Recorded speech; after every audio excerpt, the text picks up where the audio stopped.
All righty. Well, I'm going to go ahead and get started. I know people will probably join us as we get started, but that's okay. First of all, make sure that if you have any questions, don't feel like you can't interrupt me. Interrupt me at any given time. John, are you shopping? No, I'm at my wife's shop. She has a. Gotcha. I was like, let's see, what do we like there? But anyway, yeah, so if you have any questions, feel free to ask. Before I get started, are there any questions about what we're going to discuss today or anything at all that you might want to ask before we get started? Not yet. I'll wait and see what you cover. Okay, perfect. Well, I guess my first question to the three of you is, do you have a network of vendors? Yes, no? Somewhat. I have a small list. Okay. Yeah, exactly. Okay. Well, I would certainly recommend that you do, because the main purpose of vendor relationships is to develop a concierge level service that you can develop for your clients. But obviously that also comes with some concerns and dangers. So that's what we're going to talk about. I have a small PowerPoint presentation. Let me go ahead and put that up. 1 second.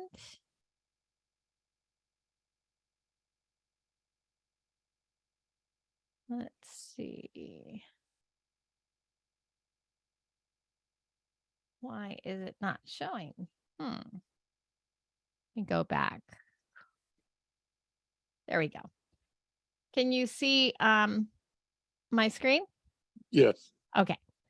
So obviously we want to make sure that if you do create a vendor partnership, that you have it being compliant, because obviously when you're talking about vendor partnerships, it can also open up a can of worms.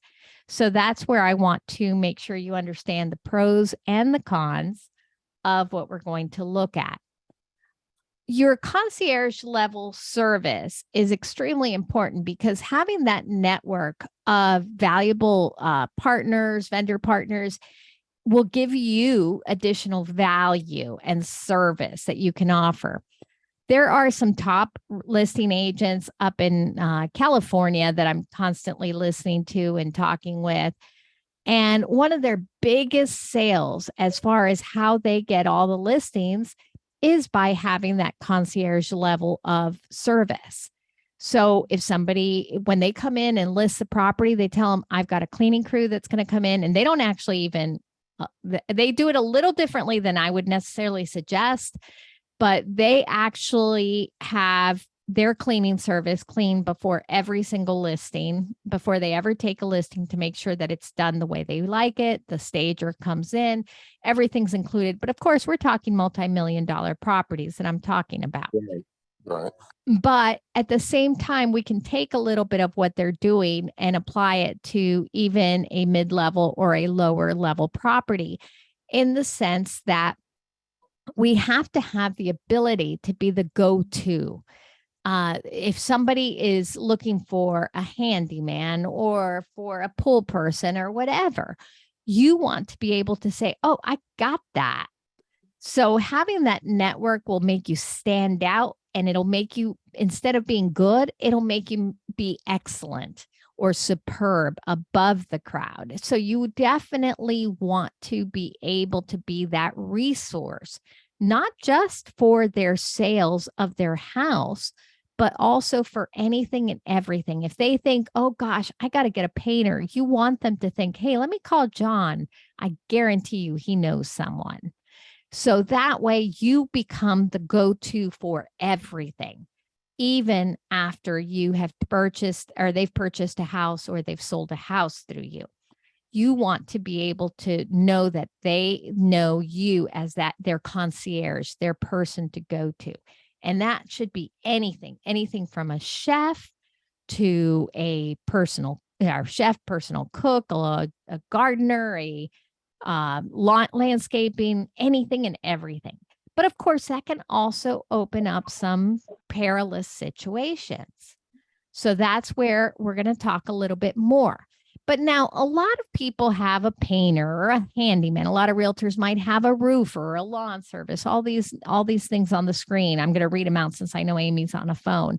But lawn service, plumber, mowing companies, lenders, insurance providers. Yeah, we all know one of those, right? So Yeah. it's not a situation where you're going to stand out if, hi, Nancy, welcome. It's you're not going to necessarily stand out if you have a list of the painters and the handymen and all that. You want to go even above that. And by that, what I mean is you are aiming to be a concierge level agent. So you wouldn't just have a painter, you would have a specialized painter. So for instance, you might have thaw painters, or like I have a friend of mine who has this whole like Venetian plaster thing on top of her kitchen that she had somebody paint. So that's a specialty. Also the mosaic or the custom tile fabricators, or maybe they want a portraiture for a gift. So those are all things that you want to be able to have specialized. And the more specialized you are, the better you will become and the higher level they will think of you as. One of the things that I have started to create is I created a list of everything, but I went before I even started the list. What I did was I went to my home community group. If you live in a subdivision, it's ideal. If you don't live in a subdivision, go to Nextdoor or one of those and ask people, ask your neighbors what they do. That's what I did. I created a Google Drive sheet form, and I said, can you do me a favor? I like to use my neighbors. Can you tell me what you do? And I created this Google sheet, and I said, if you're not comfortable filling out a Google sheet, feel free to call me.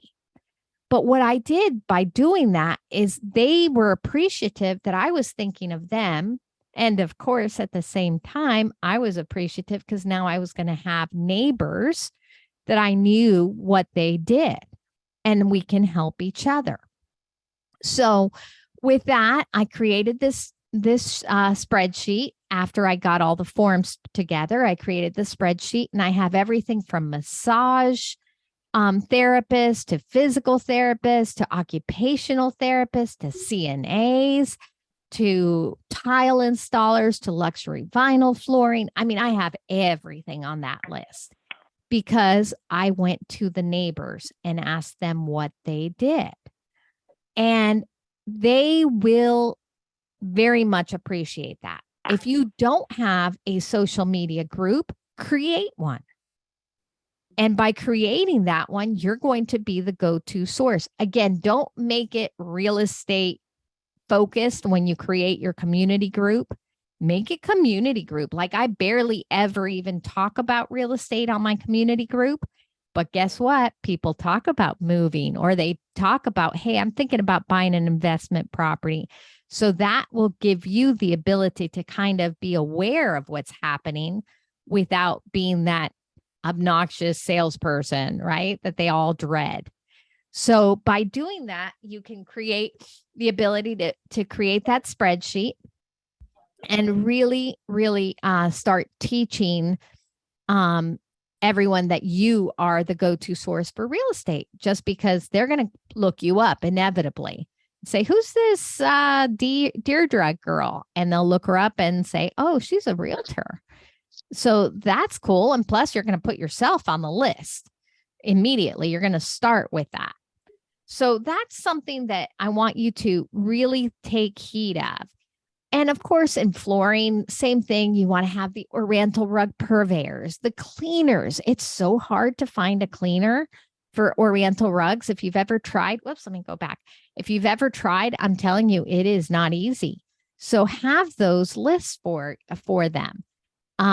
In addition to that, another, think of the hard to find vendors. The mason, what are they called? The ones that do the concrete are they called mason workers? Yeah. Right. Break glass. Yeah, those are hard to find. I was looking for one for myself and it was really hard to find. Mailbox, the ones that build the mailboxes, all those things. And that way you can establish a network of the hard to find ones because everybody can find a painter, everybody can find a handyman, but you want to have all those other items. Another one that's always hard to find are fireplace sweepers. Find those difficult to find vendors and create that list so that you can be that go-to source. Again, like I said, create that spreadsheet, use it as a direct mail. If you do direct mail, you could even create a QR code that takes them to the spreadsheet and say, hey, do me a favor. I'd love to know what my neighbors do. Fill this out for me. So those are some ways that not only are you going to be building your network, but you're also going to be creating a touch. Because obviously, what are you going to do the moment that you find out that your neighbor down the road is a roofer? You're going to call them. You're going to follow up with them. Hey, Sam, I just wanted to let you know, I appreciate you filling out that form. I'm so glad to hear that you're a roofer. I'm a realtor, so I'm sure that we're going to need each other's services. Again, you're creating a touch. It's a non-confrontational touch. It's a way to build your sphere, and it's a way to prospect. So that is a great non-confrontational way to kill a bird with more than with one stone, or whatever that saying is. So you can really create a touch, prospect, build your network, and maybe even really find a great roofer, right? So those are things that you can do. Another difficult one to find are wine storage installers, like wine cellar builders. Yeah, that's another great one. We were selling quite a few properties in Chateau Elan a while ago, and a lot of the homes either had the wine cellars or they had the people that were purchasing it were considering building one. So that was not easy to find. So again, look for those not so easy to find installers. Also in Chateau Elan, another thing, because we were dealing with a lot of athletes, were sauna installers, people that actually come in and build custom saunas. So again, those are, think outside of the box. You always want to make sure that you're thinking outside of the box. And if you're thinking of a wine cellar, you of course want to make sure you also have somebody that knows how to sell you some good wine, right? I'm not a wine connoisseur, but I have a friend of mine who is.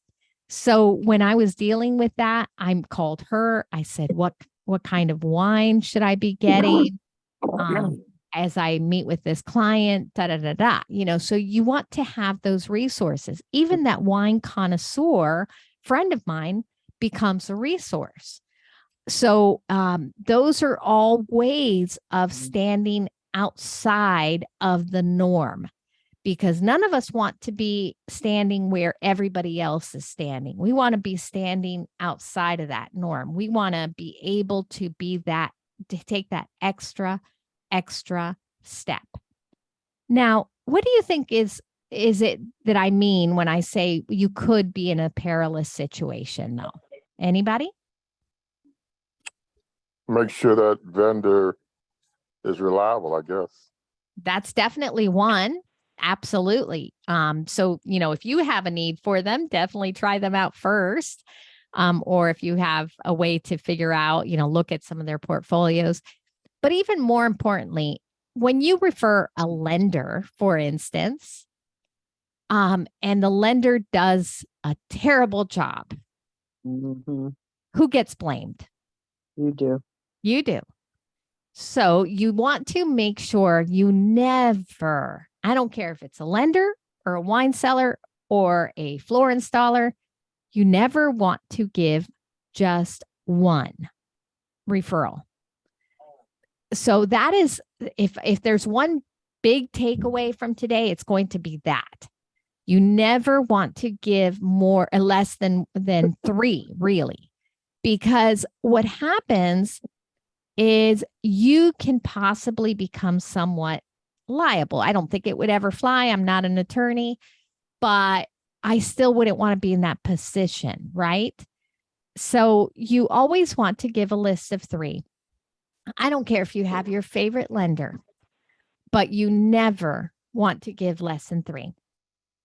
If they ask you who's your favorite, you say all 3 are great. Let them choose. The moment you start telling them, this is my lender, talk to my lender, you have put yourself in a perilous situation. So you have to be very, very cautious. Now, the other day I got an email from somebody and it said, hey, what kind of form do I need? Because I have a lender that I referred a buyer to, and they want to go ahead and give me a rebate and or a referral. I hear some laughing. Why do I hear some laughing? I'm glad I hear laughing. Why do you think that's a problem? Anybody? I hope you all know the answer. The answer is that's a RESPA violation, guys. You cannot accept any type of referral. That is technically a kickback. I hear that all the time from roofers and handymen. Have you ever been approached by a handyman or a roofer? Hey, send me somebody and I'll give you $100 back. Nobody? Wow. I have lots of times. I always kind of laugh at it. And I tell them, are you a broker? Are you a realtor? Are you a real estate agent? Well, no. So how can you give me a referral? You cannot get paid by anybody except your broker. So there are exceptions in the sense of, like, for instance, APHW, America's Preferred Home Warranty, they pay brokers, and then the broker can pay the agent. So as long as you have some sort of agreement with your broker, then you have the ability to collect that money. But you have to be doing it through your broker. Nobody can pay you directly. I don't care if it's a person, a handyman, a roofer, anything. And when I say they can't pay you anything, it can't be anything of value. It doesn't have to be cash or a check. Be cautious even with gift cards. That is still a violation as well. Always refer a minimum of 3 vendors. And again, as I said, do not, sorry about that. Do not offer referrals. That's the other thing I have seen in the past. Hi, Jacqueline. I didn't see you sneak in. I've seen people write in there, hey, refer me a buyer and I'll give you $100 back. Is there a problem with that statement? Yeah, there definitely is a problem with that statement. You can only pay who? A licensed real estate agent, and they can only get paid by their broker. So you would have to pay their broker. You would do a referral form, right? So, you know, I hear people, and I've seen some seasoned agents even. So it always surprises me because it's seasoned agents that have told me this, that say, well, you know, I have this roofer, you know, he'll go out there and he'll make sure that the insurance company pays for the roof. And he gives me $100. I'm keep using $100, but whatever the fee was, $100 for every referral I hand him. And when I heard that the first time, I actually was shocked. And then I realized, wow, because I started hearing it all the time. So I finally one time stated, hey, but are they a broker? Are they a realtor? How are they paying you that $100? And the agent was like you're going to get caught. So guys, my lesson there is you might not get caught. But here's the thing. you take if you're a realtor, you have to follow the code of ethics. If you're not a realtor, you still should follow the code of ethics. So the reality is you are violating a law, right? Any Suits fans here? Anybody ever seen the show Suits? Never. Never? No one? No. Oh, wow. I have. You have I've seen it. who is that? Jacqueline? Deirdre. Deirdre, yeah. So it's a great show to watch, guys. It's kind of funny because I related a lot to compliance and real estate. It's about a bunch of Manhattan attorneys that are always in the gray area, and they're constantly thinking they're going to get away with things. And then it always catches up to them, doesn't it, Deirdre? Yes, and amazingly, the Duchess of Sussex is in that new Yes. series as well. Yes, Margot, Meghan Meghan Markle. Markle. Yeah. Yes. And, they always get caught eventually. It catches up to them eventually. So when I hear people telling me, yeah, but you're not going to get caught, I kind of laugh because I'm like, first of all, you should know that you're doing wrong. And secondly, the reality is no real estate transaction. I don't care if it's several $1 million commission. Mhm. No real estate transaction out there is worth you losing your license, guys. So you've got to be cautious. I'm telling you, you think it's worth that one time. I have another friend of mine who just got her license not long ago. She's doing wonderfully. I'm so excited for her. But at the very beginning, she hadn't even received her license yet. And she was advertising herself as such and such realtor. Mhm. And I texted her and I said, hey, before you get in trouble, sorry, the compliance broker in me isn't liking this. You got to be careful. She's like, who's looking at my social media, Deb? Again, don't take that attitude. The minute you take that attitude, you have devalued not only yourself, but this Mhm. business. So we want to be above the business. I mean, above the reputation that some people think, right? What do you think of when you think of used car salesmen? What do y'all think of? Sharks, right? Untruths.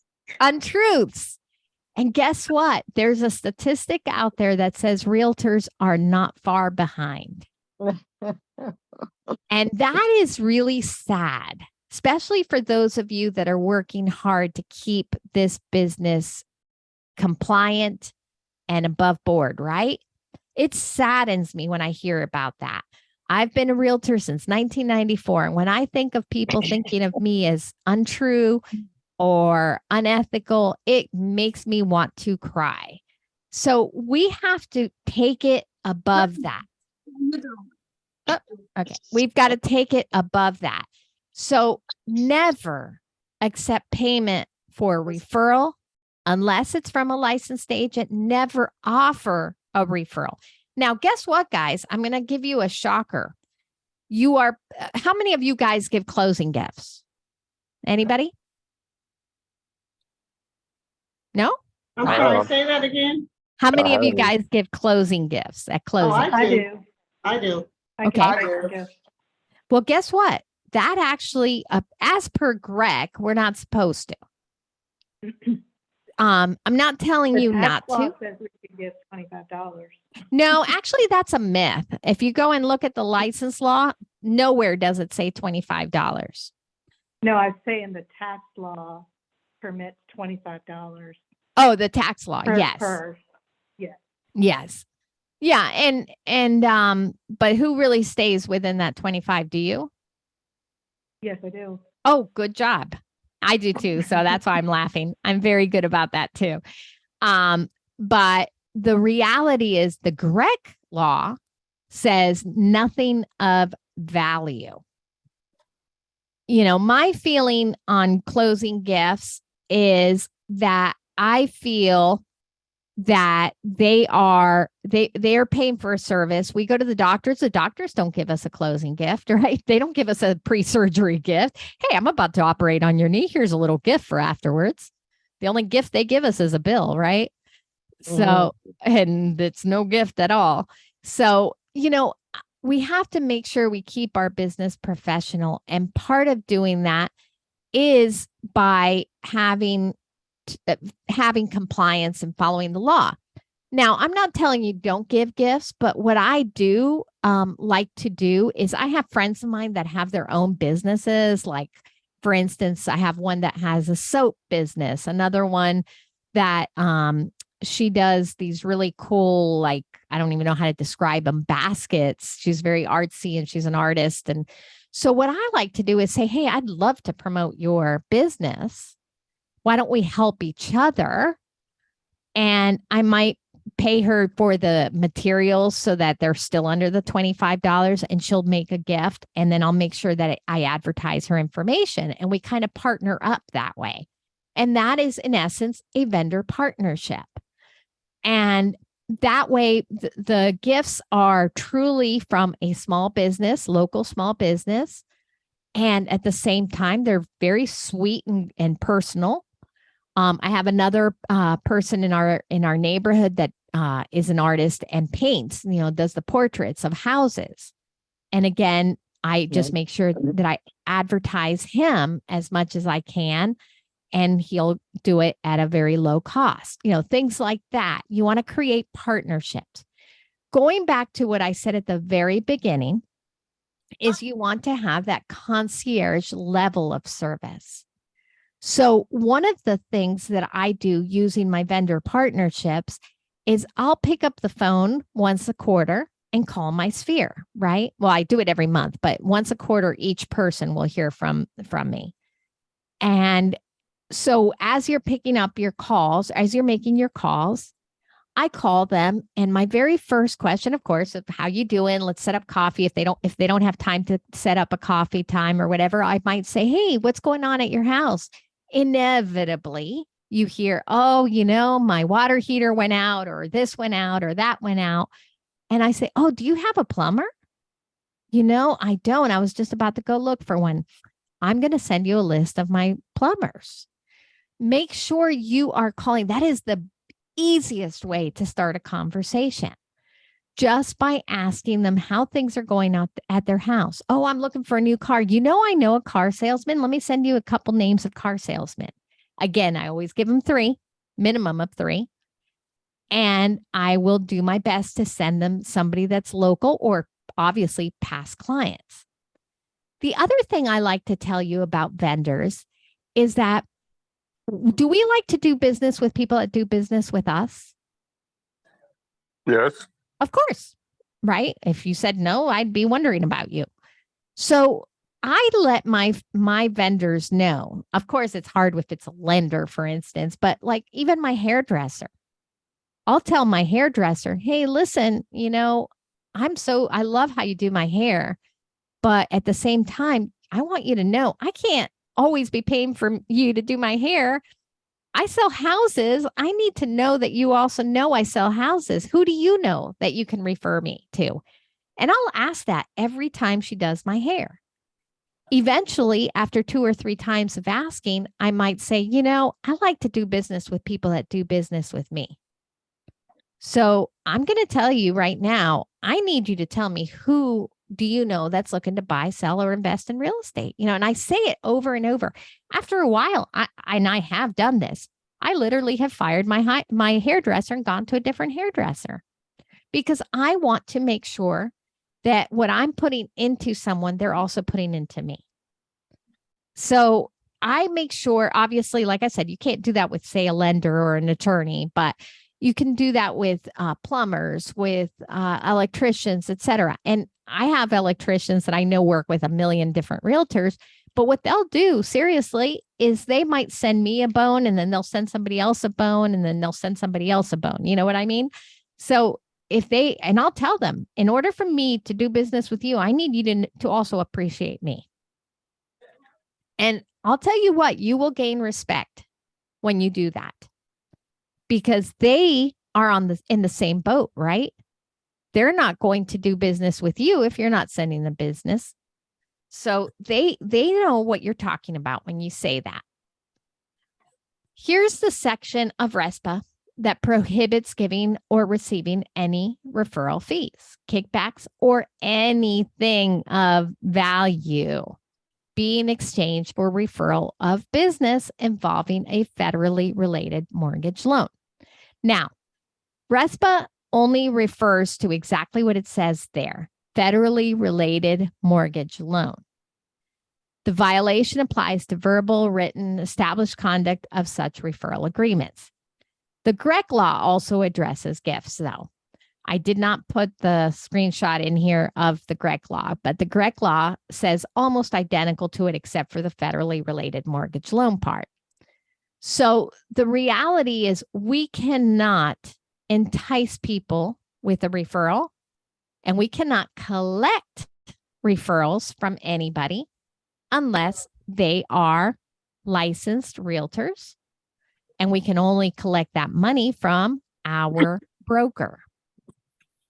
Now, with that being said, I want to also, we're going to open it up to discussion in a moment. I want to also invite you to this, guys. For those of you that can see it, Amy, I know you're on your phone, but next, it says, yeah, Tuesday. Is it August 18? I think it's August 15. Let me look real quick. Well, Tuesday, August, whatever Yes, that It's Tuesday. the 15th. It's the 15, right? Yes. Okay, they put the 18th on here, but it's the 15th. So the 15th from 10:30 to 2, we're going to have street tacos, cornhole games, and prizes at our office in Duluth. And you are all welcome. It's not a time where we're going to try to recruit you or anything like that. We just want to say thank you. You guys have become part of our family by coming to the compliance chat. We also are going to have a photographer there. And if you want any photos done, if you need new photo sessions or photo headshots or anything like that, you can go to, I thought I had it on here. Well, you can go to max1training.com. There you go. Even though it says upcoming classes, we also have something there that says mini sessions Alpharetta and mini sessions Duluth, because we have them both in Duluth and in Alpharetta. So if you guys are in need of any photo sessions, it's $90 for a 25-minute session. You'll get all the digital edited photos. And he's a great photographer. And, if you're, like I said, no recruitment, and we'd love to see you there. So if you are interested in coming to our event, just go to, you can go to max1training.com. I believe there's a link there. If not, just send me an email that you're planning on coming, just so we can tell the taco guy how many people are coming. But we would love to see you. I'd love to meet you guys in person for those of you that I haven't met. But with that, let me just go ahead and unshare my screen. Let's see. I will be there. Yay. Okay, why can't I unshare my screen? Hang on a second. All right, there we go. And I do see some chats that I didn't see. All right. So what do y'all think? Do you guys understand? Oh, hi, Shauna. I didn't see you come in either. So what does that mean, Nancy, where it says accept us 1984?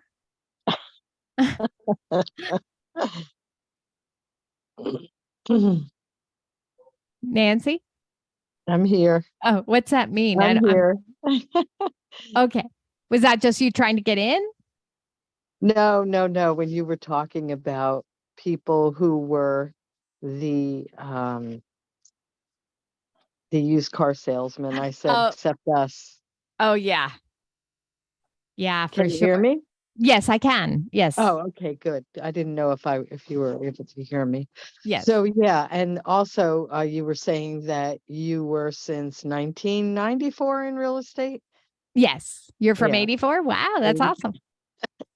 Yeah. Yay. Somebody that's been there Yeah. longer than me. Yeah. Yeah. Congratulations to you both. Thanks. Yeah. So what do y'all think? Do you guys have a list? Are you going to compile a list?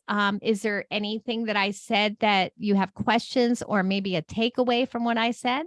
Yeah, definitely compiling a list. I've always just known people Mhm. and have given, one or two referrals, but three, I've heard that in the past that we should give three, and yeah, it is a good idea.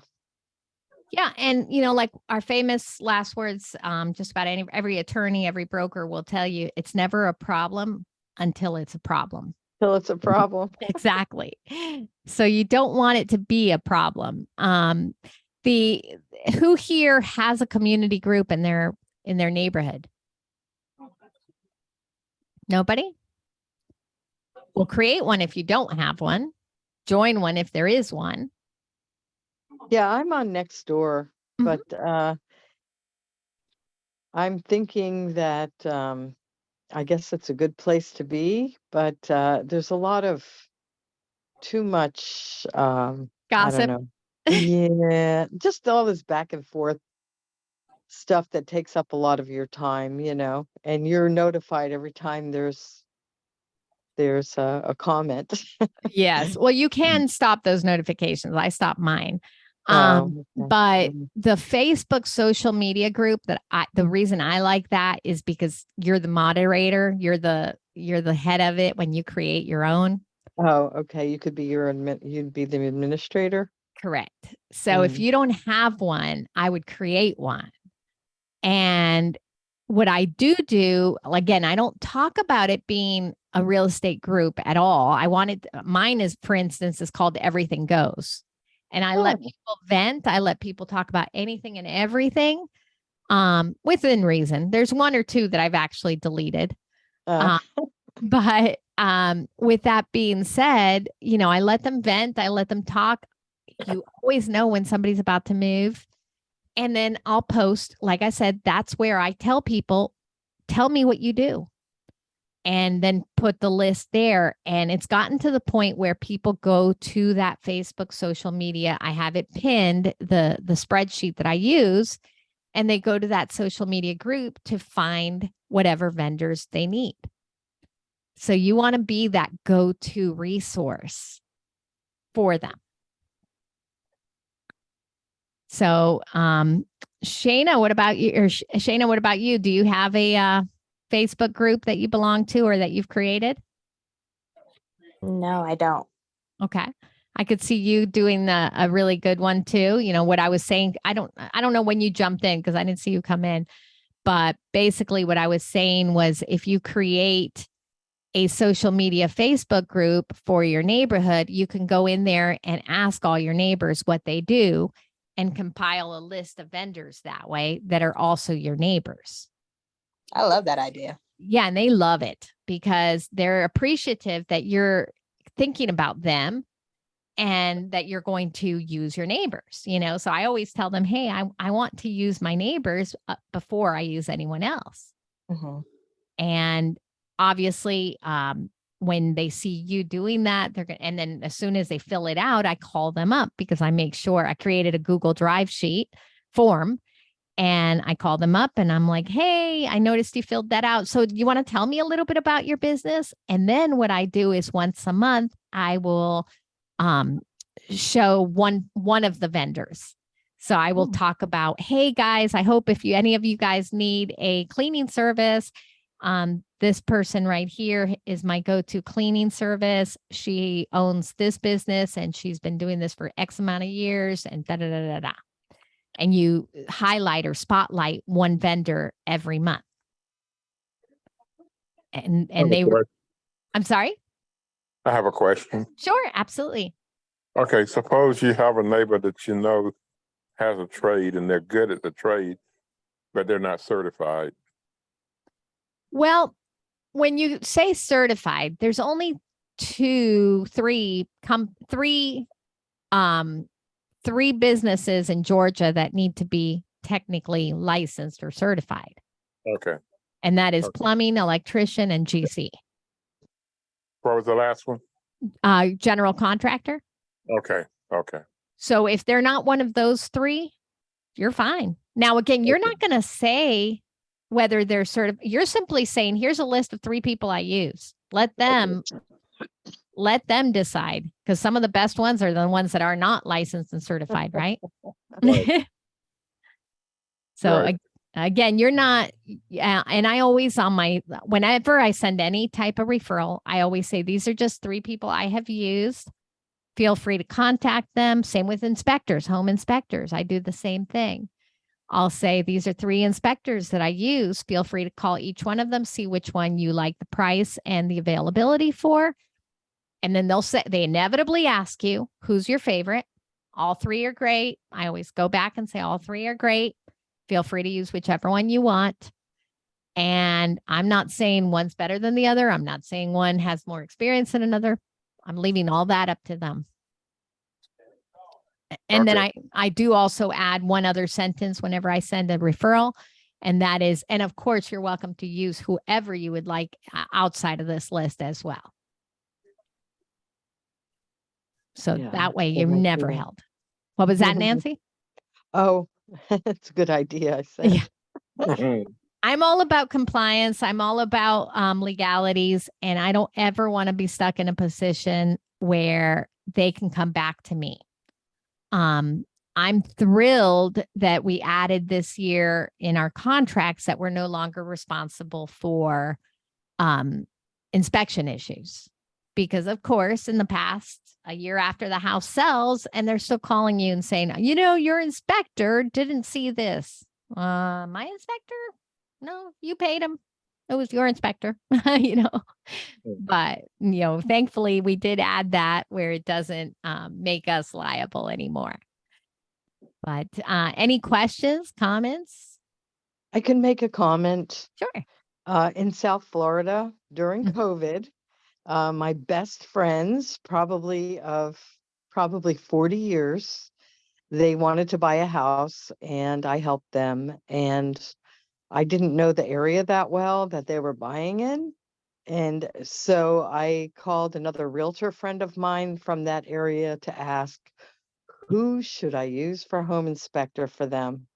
Or who should they use? And they referred someone and I used them and they were the worst on the planet. Mm. And my friends were so upset with me Right. for, I don't know, probably a year. We had awkward every time we talked because it was just one thing after another there were like 10 or 15 things on this home inspection that messed them over big time. Mm, And yeah, I mean, they realized that it wasn't my fault, but it was still at the awkward. same token, it was very awkward. And these were like the best friends of my life. And Yes. yeah, it was very difficult. And, I did not think about because the person that I asked, I trusted the other agent. I Mhm. trusted her to give me very good information. And she always had a good response from this home inspecting company. And they turned out to be they were terrible. Wow. Yeah. Yeah. So And you have to that's be really careful, you have to be so careful. absolutely. And that's a perfect reason why you want to give the 3 and always take yourself out of the equation and always add Yeah. that, hey, feel free to use whoever you'd like. Yeah, that was a Um, big mistake on my part. But, like I said, I felt very comfortable with the other agent that I knew. And I knew that she would only use like fantastic people. But for some reason, uh, they were always fantastic for her, but they used, I guess, like an intern under Mm. somebody else's license on the inspection. And he missed like so much stuff. He was a young guy just coming Right. in. And Well, that's a yeah, perfect example. Yeah. I had a similar situation. I'm actually from South Florida. That's where we started our career. And when I left South Florida, my brother, of course, needed to sell his house. And we had just left within a year. So we called somebody in our old office that we knew was excellent. He was one of our top agents. I'd done several deals with him before, and he was awful with my brother. And I literally had to take over, because I was still licensed down there and everything. So I finally just said, you know what, you're fired. And I took it over and I did a better job from far away. But again, it made a very awkward situation with my brother. Yeah. So I get it. Yeah, I get it. You don't want to be in a situation where you become the bad guy. And even more so with friends. Yeah, I So- think you have to be careful with friends and family. I've had Absolutely. many people in my life that it worked out beautifully, working with friends. And then I had other situations with family that I almost wish that I referred them to another agent and Yes. took a referral fee. No joke. I mean, that is so true. And that is something I joke around, but I always tell my very best friend in the whole world, she's closer to me than my own sisters. When we sold her house in South Florida, I told her, I said, your friendship is more important than anything else. So I just don't know if I can do this with you. And she's like, of course you can. I said, okay, but we have to have an open door policy. The moment you can't handle this or I can't handle this, we stop. So that's how we kind of navigated through it. We had some tough times. But we got through it. But yeah, you have to be so careful when it comes to friends and family. So that is huge. It is huge. Absolutely. But yeah, I mean, the biggest takeaway I can give you guys as far as vendors, couple things is in summary, always refer 3 or more. Always put the blanket statement of these are simply people that I've either used or have been referred to me, but you are welcome to use whoever you want to use inside or outside of this list. The risk is yours. No. Correct. Basically so. And then I always also like to make sure that, if ever you're asked if you can take a referral, or, if they offer you a referral, I always educate the vendors because sometimes the vendors don't know because they're not licensed like us. And they'll say, hey, I'm going to give you that $100 if you for every person you refer me. I'm like, no, I can't. I explained to them, I'm bound by license law and I cannot, but the best thing you can do for me is make sure that my clients are happy. And that way they know that you appreciate them. I appreciate them. I do send my vendors a thank you card. So if, for instance, I refer an inspector and they do a great job, I'll send a thank you card saying, I'm so glad that I was able to refer you. I look forward to working with you again, that type of thing. And I have to tell you, they probably appreciate the thank you cards more than they appreciate any type of gift. Every time I've ever done that, people are always like, I can't believe you sent me a handwritten thank you card. True. So that's something that, we've left out the personality. Well, Nancy, you've been licensed since 84. So, remember when we used to have to present our offers in person? Yes, I was just thinking of that the other day. Yes. I miss that. I really Me do. too. We had the ability to really use our negotiating skills. Now that's gone with the wind, But I think that I think we still have the right to, though, don't we? only if the seller and the listing agent agree to. That's actually one of the fields in the MLS. So no, we don't. And the reality is we've taken out that personal touch. Yeah, because I think like a lot of the deals that I had, well, some in Florida, I think a lot of those deals that I was beat out by cash offers. Mhm. I think if I was actually able to sit down in front of the seller, I might have convinced them Exactly. that my deal was better because, we would be willing to pay the higher, go Yeah. above, like even on an escalation clause. Right. to go above or whatever, because these people wanted it so bad that Right. they're willing to do that. But I think a lot of the agents go back to them and say, it's worth it for you to take the cash, even if, you're not making $5,000 more. No, for sure. For sure. No problem, Deidre. Yeah, I mean, it's one of those things we've taken out the personal touch. And so we've got to bring back that personal touch wherever we can. Yeah. And that's with vendors, we can do that. So with Well, I wonder if couldn't we Mhm. do something like that with the state? Like, couldn't we get something? I mean, this sounds a little crazy. Get a bunch of realtors together and go to, Grec. I doubt we'll ever Say, get that again. We have too many that love the virtual. yeah. I Mhm. would be shocked if that ever came back. Or even to have that on a Zoom call with the seller. Well, what I do, and every now and then you might succeed depending on the agent, you can always offer to do a Zoom call.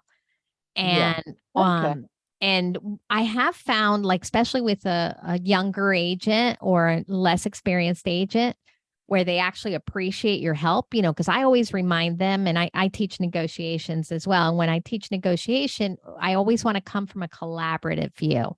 You Yeah. want something that's a win-win. When you have Mm. just a win-lose, no one wins. So we want a win-win. And by that, what I mean is if I'm presenting an offer on, say, John's property, John's listing, John needs to know that I'm going to be looking out for the best interest of my client, but at the same time for the best interest of the transaction too. That I Yeah. want this to happen. I'm not going to be so tight-lipped that I'm not going to allow anything, to move.